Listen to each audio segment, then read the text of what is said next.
die, but I don't recommend this one for anyone at home. He's now trying to transpose into a closed Sicilian. So this is actually a known motif that he has employed on occasion. I remember a very important game he won against Polish Grandmaster Wojciech with a knight on the edge of the board. But trust me, whoever's watching this at home, do not try this. This knight is so misplaced in a Sicilian. The knight wants to be towards the center. This is Magnus trying to confuse his younger opponent.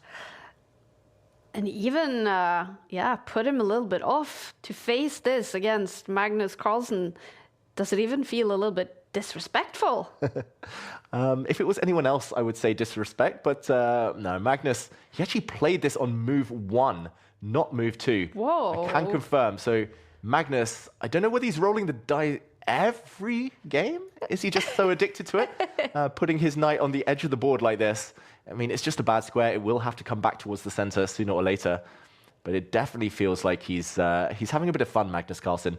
It's about the results, of course, but he wants the kind of experience. He wants the fun. He wants to tease his opponents, tempt them. He wants to provoke them. And I thought that knight was going towards the center. The other knight goes in the way instead.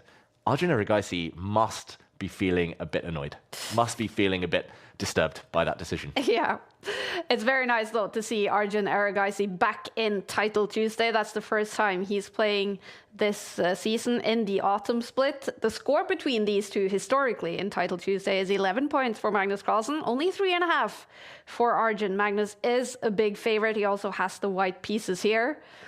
They are equal on the clock, 5 minutes, no increment. And right now it is Arjun thinking before he moves his pawn. Wow, Arjun grabbing a pawn, that is super risky. And look at that eval bar, much better for Magnus Carlsen now. Yes, black is up a pawn, but look how poised that white queen is. She's so close to delivering some nasty checks. This is one of the first patterns we learn in chess as a beginner. Bring your queen out to h5, try to deliver checkmate. And of course, it's not that easy this time. Of course, it's not that easy against someone as classy as Arjun Erigaisi. But you could imagine a world where the white bishop comes in, attacks this pawn, and teaming up with the white queen, this could be deadly. The black king, not destined to castle in this game, unless miracles happen. The king castling would just walk into the line of fire. Magnus calmly bringing his rook up now to defend a pawn. And Arjun taking big risks, both of them taking big risks, as it feels like this game is almost guaranteed to be decisive. I just can't see a draw happening here at all. Magnus going for the kill, going for checkmate. Arjun trying to defend in a very active way. Both on 4 out of 4 points so far today. Arjun Erigaisi has scored 10 out of 11 points 2 times in Title Tuesday history. Both of them have happened in 2025. He's getting better and better, not only in chess as a general, but in online blitz chess as well. Yeah, these top players, they keep finding ways to improve, push themselves, reach new heights. And Magnus, Arjun, both of them at the top of their game. And such kind of streaky players as well. When they're firing on all cylinders, when they're in form, when they're full of confidence, they're just hard to stop. Look at this white king.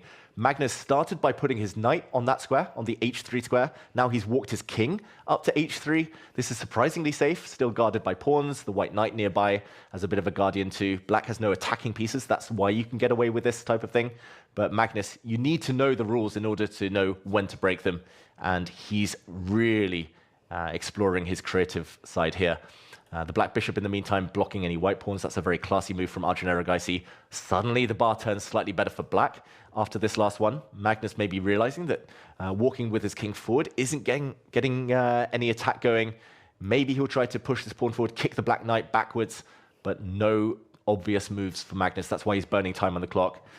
Both players now under the 3-minute mark. Arjun Erigaisi defending extremely well. This is not the only big battle in round 5. Fabiano Caruana is right now in a winning position against Maxim Vachier-Lagrave, and Hikaru Nakamura is playing with the black pieces against Andrei Yesipenko. But this one, Magnus Carlsen against Arjun Erigaisi, 2 of the best players in the world. The bar is in the middle. Will we see a result in this game, though? Oh, this one's going to end decisively, almost guaranteed. Look at the black queen. What's she doing there? Looks like she wants to give checkmate, but she needs a bit of backup. She needs another piece to attack. She's infiltrated, maybe creating a pin on this first row. Magnus says, I don't care. Take my bishop, please, because then the white queen will just slide across and it will be the black knight that finds itself pinned on this first rank. This is a crazy position. I've never seen anything like it. The knight does take a bishop. Magnus actually doesn't swing his queen across. He does the same thing, though, from a diagonal. He's going to take this knight back next. The knight is doomed because it has been pinned. Magnus now finding creative ways to stay equal, but can he find an advantage? That's the big question. Arjun just looks so calm all the time. He never changes expression. Winning, losing, you never know with Arjun Erigaisi. Yeah, he is a poker face right now. Remember, 11 rounds in each Title Tuesday, 5 minutes on the clock, no increment, and Arjun is down to 1 minute 35 seconds. He's 1 minute down on the clock. How nervous do you think he is on the inside, David? I think both players must be trembling on the inside, but they're both so well trained in maintaining that facade, keeping nerves hidden from the opponents, that they know they cannot show weakness. Neither side's backing down. Magnus initiated the fire by playing this weird, crazy opening, going on a king walk, pushing his king forward. Arjun's been fighting fire with fire. He wants to now push Harry the h-pawn forward, and just to make that white king feel a bit uncomfortable. Magnus could have taken that pawn. I'm very surprised he resisted that temptation before it was defended, now by the black rook. But this game could go any direction. 2 minutes for Magnus Carlsen, 1 minute 23 for Arjun. Oof, normally I would favor the queen and knight. Queen and knight are so tricky, dream attacking combo. But here, anything can happen. Magnus leaning forward. Can he keep up the speed? If Magnus can keep his extra 30 seconds, he's the favorite. But it's such a weird position. It's going to be tough to make any predictions here.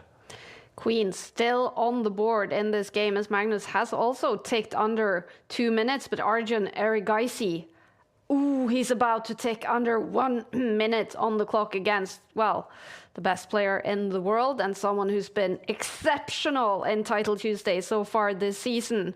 He's in trouble on the clock, but what's happening on the board? Yeah, it's getting even more complicated. Magnus is lining up some nasty checks, maybe from this angle, from the side. The black king, we mentioned, never going to castle in this game. The rooks have moved. That king is destined to stay on some very precarious squares. Magnus, meanwhile, centralized knight, active queen, active rooks. We could see the rooks line up together. Where is the breakthrough? That is the big question. Magnus spending a bit too long on the clock, maybe, trying to find that way through. Now a trade of queens offered, blocked.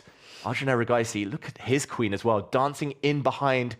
That's the square the white queen starts the game on, but the black queen breaking through. Now the rook attacking the white queen. This is getting really scary for Magnus Carlsen. He's got to be really careful to defend this. Arjun's turning it in his favor. Better now, according to the bar. We see a rook trade. The black rook is going to now step up, guard itself, attack the white knight, which is offside. This game is turning in Arjun's favor. Not on the clock, though, as Magnus lifts his queen up one square. Oof. All bets are off. Arjun jumping in with his rook. He's gambling on a rook trade, helping him. But now it is the beautiful queen and knight combo. Magnus, he's now calculating whether he can take this pawn, kick the bishop back, and then push. Nope, he steps back. He's keeping his king safe. Magnus, I have a feeling, is going to try and win this game on the clock. He's just protecting everything. Everything defended by Magnus Carlsen on light squares. Can he win on time with a 10, 11 second advantage here? Magnus has also ticked under the minute, but Arjun about to have only 30 seconds left on the clock. He's looking calm as a cucumber, though, but Magnus, he's leaning forwards. He is looking a little stressed right now. Yeah, both sides definitely stressed. Now Magnus can decide to trade or not to trade. Does he take that bishop? He says no. Knights are so tricky at this stage of the game, especially when it becomes about flagging. When the clock's ticking down, Magnus better. Apparently, he's trying to get those queens off the board. There we go. Arjun banking on the fact that a queen trade might save him, but now the white king stepping forward.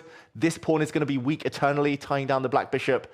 It should be a draw with best play. There's just not enough pieces left. But Magnus has 10 extra seconds. He's got the knight as well. That's such an advantage when blitz chess gets to this stage of the game. Look at this. He's just moving his king back and forth. Is there a way through for Magnus Carlsen? He panics. He freezes. He drops his knight back. He's going for the pawns. Arjun Erigaisi's defending. He's holding everything, defending so well, Arjun. Magnus is taking a risk, though. He's let the black king forward. It's a race. Whose king is going to take the enemy pawn first? And Arjun Erigaisi walks into a fork, blunders his bishop. Magnus takes the last pawn. Magnus Carlsen's about to make a new queen, and Arjun resigns. Wow, look at that. Magnus Carlsen wins on the board eventually in a dramatic game against Arjun Erigaisi. Magnus goes up to 5 out of 5. Arjun